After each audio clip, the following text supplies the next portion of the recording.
Hello and welcome to Tony's Bonsai. I've got an interesting tree here, you may remember it from the winter, and if we take a look you can see at the base of the tree it's a lovely silver birch.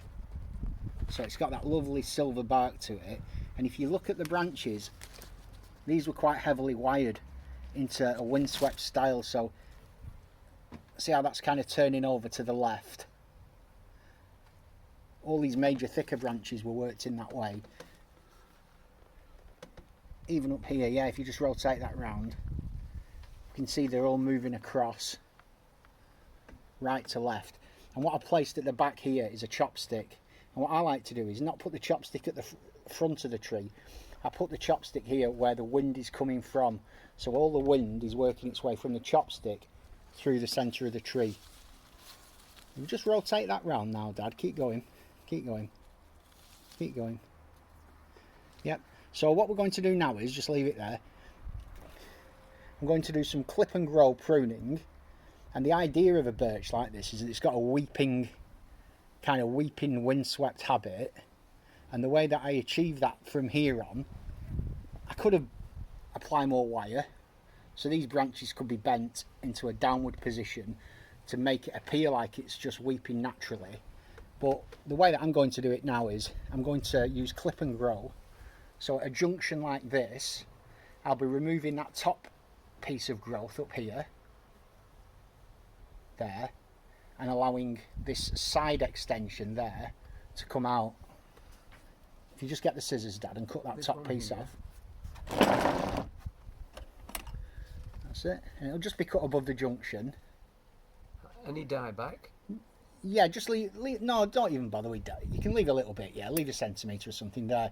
That's perfect. So now that's been cut to a horizontal branch, that grows next year, and it'll naturally head in the direction of the windswept, and it'll also naturally weep down, which is what we want.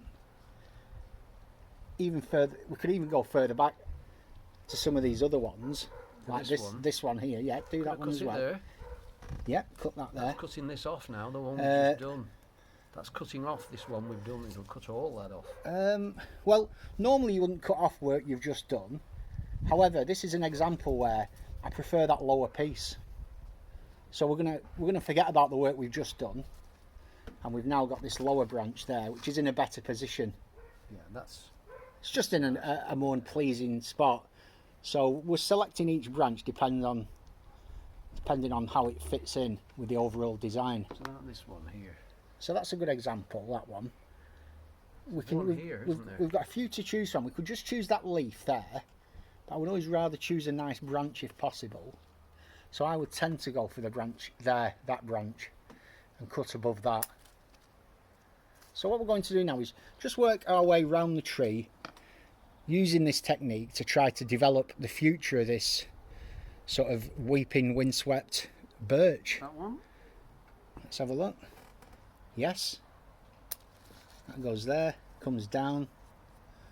Looking good. And this is just a lovely little pleasant job on a nice summer's day. So I'll come back to you when we've kind of worked our way through the tree. Okay, we're back. And from this direction now you can really see the turn of the canopy going from right around to left here. So we've made some fairly hard pruning decisions in here with some of the thicker structure, but there's definitely a flow to it. If you can just rotate that round now, Dad. As we rotate it now, you can see obviously as we rotate it to there, it's now flowing from left to right. I don't see this as the front, but this shows you better all these branches that are now kind of laying down sideways, and I'm really pleased with that actually.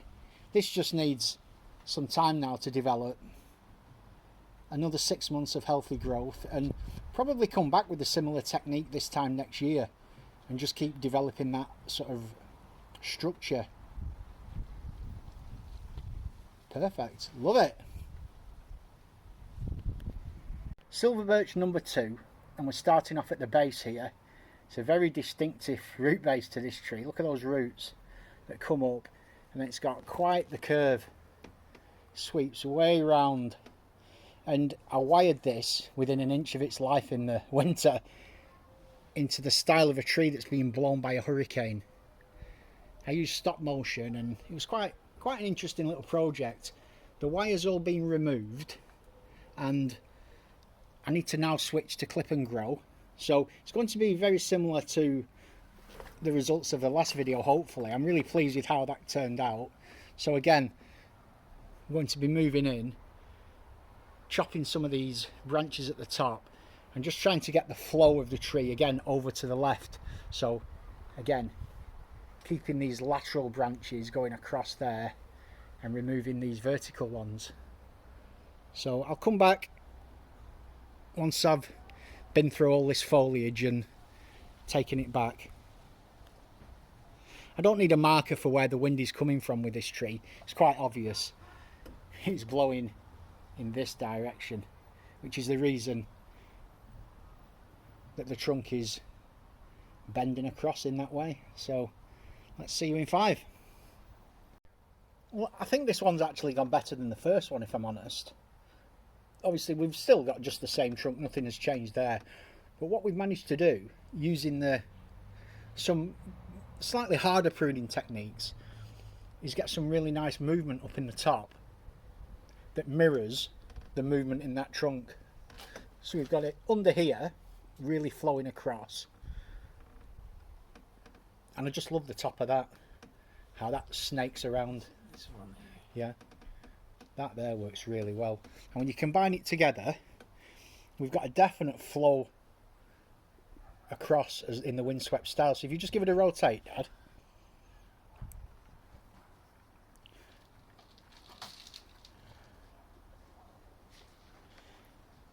Nice. See from there we can really see all these branches flowing across. So I'm not sure what the front of the tree is. It's probably the other side, but it could be here.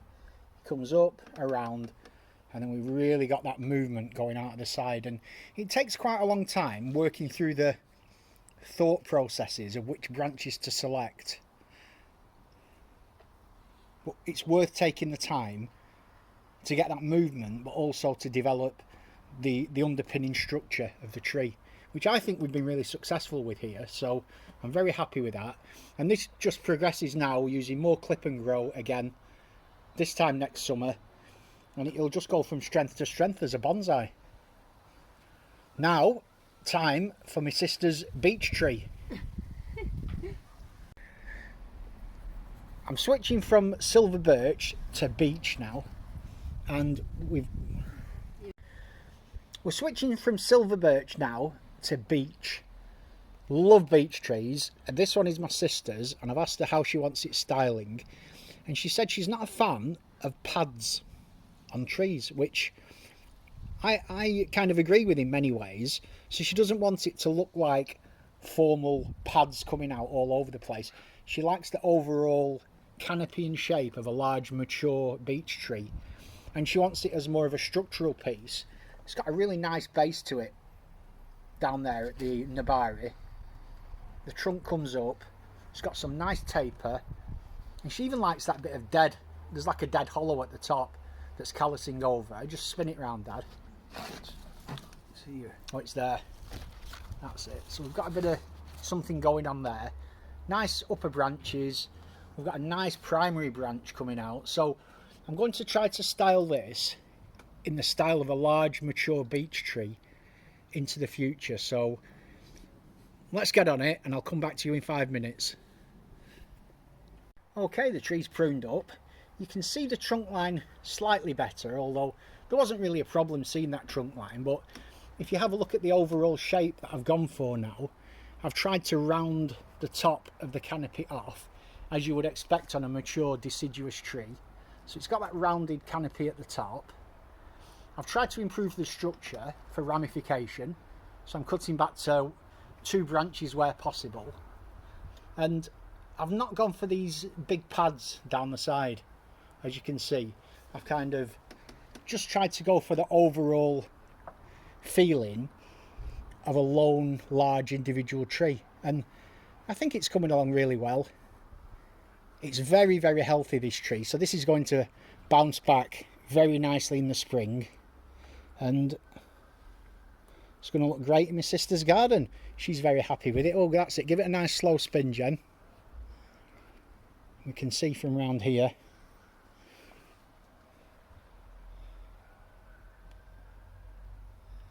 It's just a nice bonsai.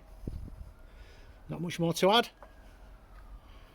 Other than Jen, she's watched me doing it. She knows what to do. Keep up the good work.